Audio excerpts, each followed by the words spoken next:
Oke, kita kembali lagi di manajemen keuangan di bagian preference shares.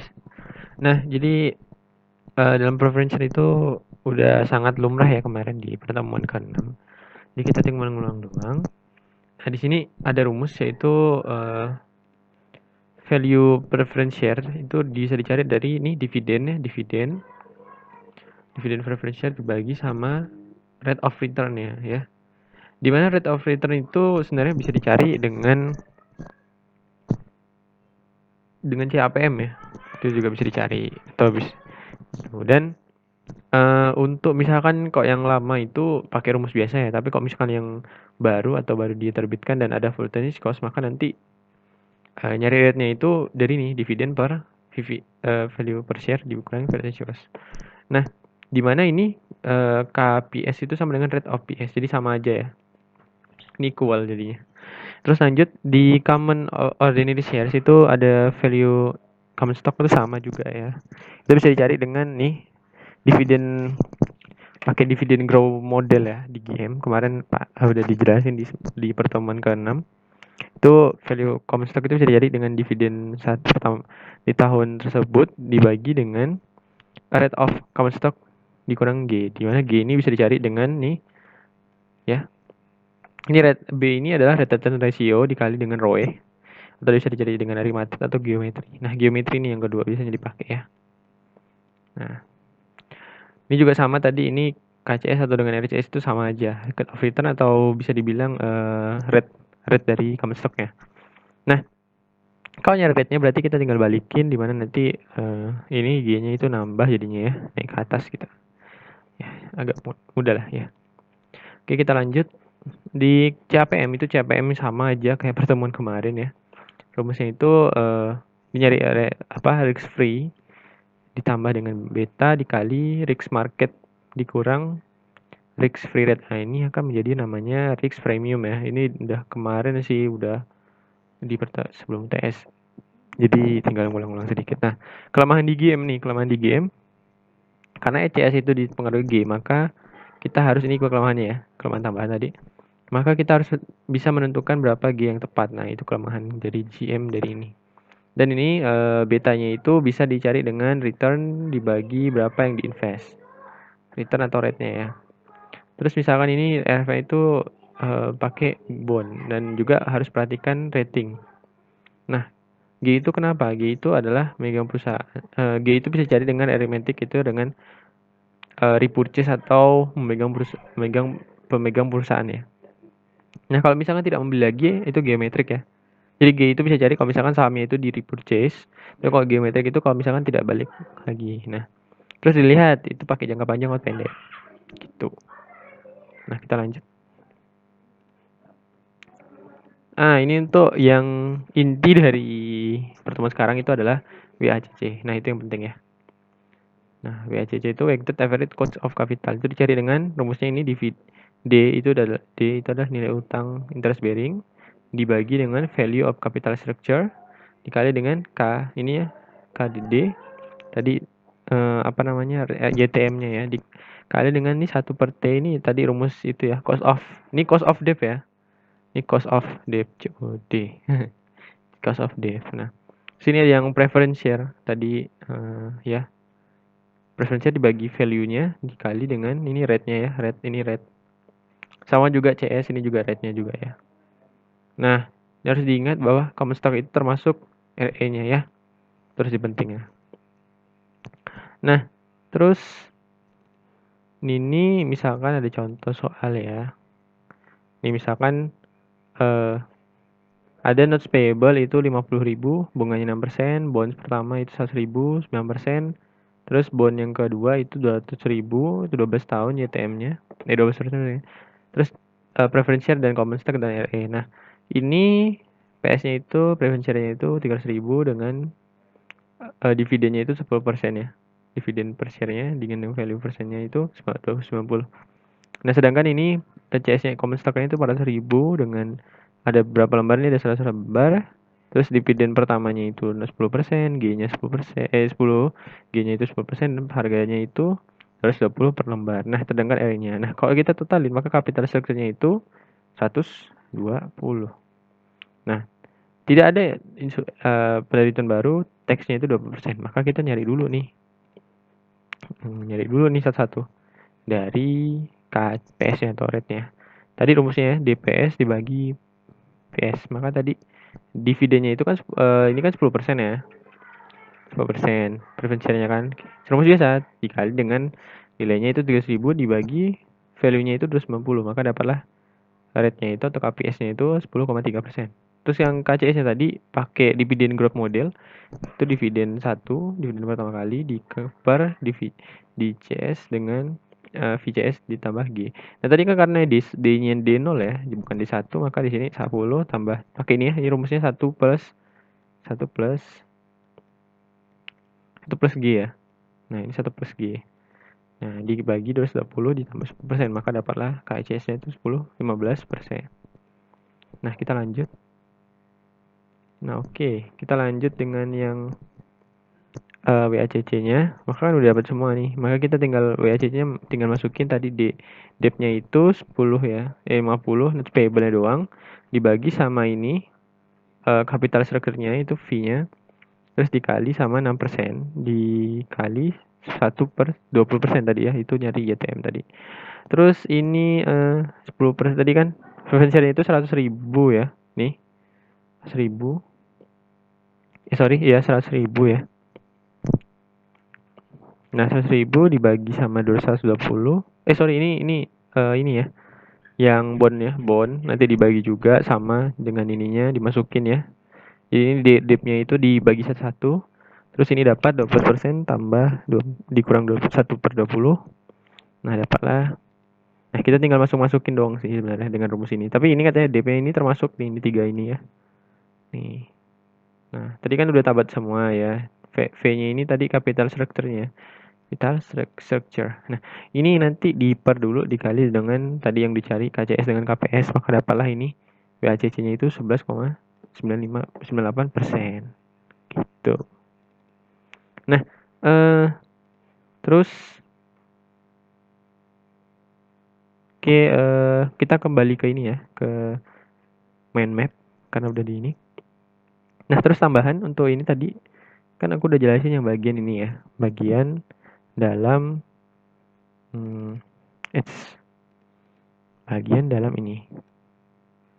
Nah, semakin besar risiko maka semakin besar WACC-nya. Nah, maka karena ada risiko ini maka kita harus influence the proportion capital between different equity. Maka kita harus mengencourage atau menekan istilahnya gitu ya, proporsi antara kapital kita debt dan equity. Maka kita harus bisa agar tidak terlalu berisiko ya. Jadi investor itu akan melihat kita itu ternyata tidak terlalu berisiko gitu. Nah tadi ini rumusnya ya, nih kalian bisa lihat di buku kalian masing-masing. Tadi common stock KCS dikali dengan proportion ya. Proportion tadi 1 per ini ya. Yang tadi kita kerjain. Terus nah ini terus kita definisikan apa itu capital structure dulu nih. Nah capital structure itu bisa diestimekan sebagai ini. Proporsi dari debt ini tadi short term dengan long term. Nah, ingat di sini debt itu tidak exclude ya. X dengan aku ulangi lagi account payable ya. Nah, terus equity proportion ada preference stock dan common stock. Nah, di mana equity ini nanti dia dimasukin dengan RE ya, harus masuk RE include. Nah, terus di sini nih berapa nilai nah di sini berapa nilai, nah di sini ya note-nya AP is exclude ya tadi di. Nah berapa nilainya? Nah market is favorable, however size is not favorable, so using debt. Jadi kita mau menilai dengan capital structure itu pakai bonds value dan nih equity pakai market value tadi di DM ya, DM itu rumus yang tadi kita kerjain ya. Terus ada opportunity cost atau opportunity cost. Nah, dalam opportunity cost ini nanti kan ada kita akan nyari yang namanya cost of debt dan cost of equity. Nah, di sini yang pentingnya banget nih. Nah, itu tadi aku udah bahas ya sebelumnya. Jadi hal penting yang harus kita tadi itu pakai ini ya, net of tax ya harus. Terus yang kedua dia return ya, bondholder request tadi returnnya itu YTM ya, YTM atau bukan kupon ya, YTM tapi bukan kupon. Itu harus dipentingkan. Terus di sini tadi terus untuk mencari nilainya dari deposito kita harus juga compare dengan yang namanya maturity dan bond rating. Nah, di sini juga termasuk dalam hal rating itu juga harus diingat lagi seperti di pertemuan sebelumnya. Nah, ini kalau misalkan kalian lihat ya. Nah, ini ada rating dari A triple A sampai yang namanya US Treasury Yield. Atau kita bisa bilang ini kayak yang dinamakan dengan risk free ya. Risk free. Karena dia kita asumsikan Amerika ini apa? Kayak dia kayak SB apa? Surat berharga lah. Surat SBI ya, surat berbank Indonesia. SPN lah, surat berbadan negara itu kan pasti tidak terlalu berisiko ya, karena dia pasti bisa bayar bunga dengan asumsi bahwa bahwa negara itu selalu bisa ini ya, bisa bayar bunganya. Nah, biasanya kalau misalkan dari investor itu biasanya ngelihat dari ratingnya ini. Nah, rating yang biasanya diambil itu dari sini nih, dari B+, B3+ nih di sini. Nah, ini yang bisa diambil.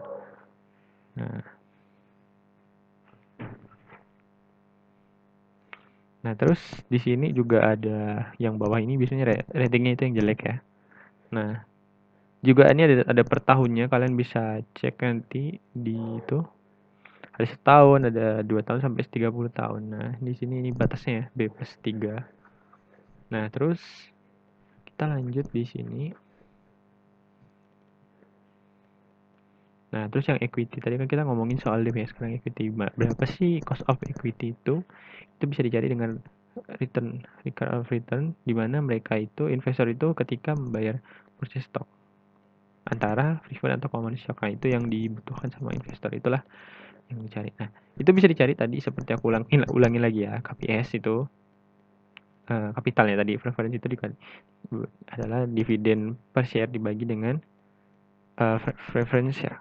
Nah, tadi kan sama dengan dibagi PPS gitu. Itu yang preferred ya. Terus yang common nih ada internal. Internal itu bisa pakai dividen growth model tadi ya. Ini rumus yang di Indo, dimana kita nyari market price-nya itu ini price ya, price atau value-nya sama aja. Market price stock-nya ini dibagi sama common stock dividen 1 per ini common required rate of return. Ya, ini aku besarin aja lah. Nah, tadi ya rumusin tadi ya. Kita ngulangin lagi biar lebih paham gitu. Nih, D1 min per PCS plus G. Nah, ada pro kontra ternyata dalam dividen growth model ini. Nah, pertama itu pro-nya itu gampang digunakan ya dong, karena rumusnya enggak ribet gitu kan. Yang kedua, terlalu bergantung pada ini asumsi. Karena kenapa terlalu bergantung asumsi? Dengan ini nih makanya. Dengan G. Nah, G itu bisa dicari dengan ini analisis atau historical data. Nah, ini kan juga pakai asumsi ya. Jadi ya itu kelemahannya juga. Nah, tadi itu bisa dipakai dengan ini ya. Geometrik atau aritmatik ya ini. Untuk yang G-nya itu saya cari caranya. Oke, so udah gitu. Terus yang kedua itu pakai CAPM, itu khusus untuk eksternal ya. Nah, itu rumusnya ini ya, pakai apa? CAPM itu risk free ditambah beta dikali ini ya, rate of market dikurangi risk free rate, atau bisa bilang dengan risk premium. Nah, terus ini ada risk premium for common equity itu di equity beta dikali risk premium. Sama aja ya ini, cuman penjelasan tambahan. Oke, kita lanjut di sini. Misalkan nih pro kontranya itu, pro-nya pertama lebih realistis dan tidak terlalu bergantung pada growth asumsi. Kalau tadi kan bergantung ya pakai analisis dan historical data. Nah, tapi kontranya itu Nah, kontranya itu dia kalau misalkan CAPM tadi itu adalah betanya dan MRP itu kadang dia terlalu variatif atau berubah-ubah. Nah, dan bergantung pada data use atau selalu pakai data. Jadi itu juga yang menjadi kontranya. Nah, oke, kita lanjut terakhir ya. Ini tadi calculated the weighted average tadi. Dep itu tadi profession dep ya, dep dikali cost of dep dikali 1/tax karena harus ada net of tax. Terus yang equity itu harus equity dikali tadi termasuk RE ya. Ulangi lagi. Terus itulah yang bakal dipelajari. Terus ini itu sum up ya. Itu harus pakai opportunity cost daripada historical rate. Terus based on market rather than book value, ini harus penting ya. Itu yang dicarinya itu estimasinya itu opportunity cost ini lebih bagus daripada historical rate. Terus market rate-nya itu lebih bagus daripada book value-nya. Terus ini selalu melihat ke forward looking, weight dan opportunity cost. Nah, estimasi kita ini ya tadi fluctuation cost dulu. Nah, ini beban tadi legal fees, drafting fees, legal fees, registration dan semuanya yang termasuk saat insurance. Nah, should be taken into account COE calculation. Jadi harus dihitung dalam cost effectivity atau cost of debt. Ya, tadi yang aku udah jelasin. Terus ini contoh ya grafik dari WACC itu kalau misalkan itu biasanya dia diajuskan dengan cost of capital itu semakin tinggi ya dengan betanya. Ingat beta semakin tinggi maka nanti dia juga semakin tinggi ya. Makin tinggi WACC makin tinggi resikonya. Tuh.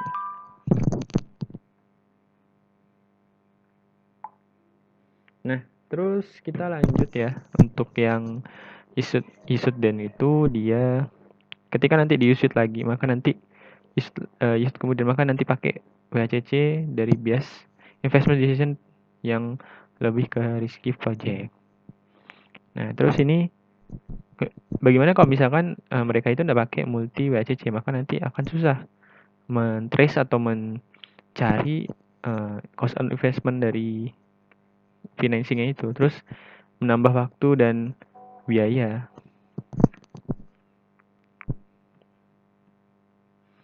Tuh, jadi lebih susah lagi. Nah, terus dari ini kita apa solusinya? Solusinya itu pakai divisional WACC. Nah, jadi setiap WACC itu dari different regions dan different industry.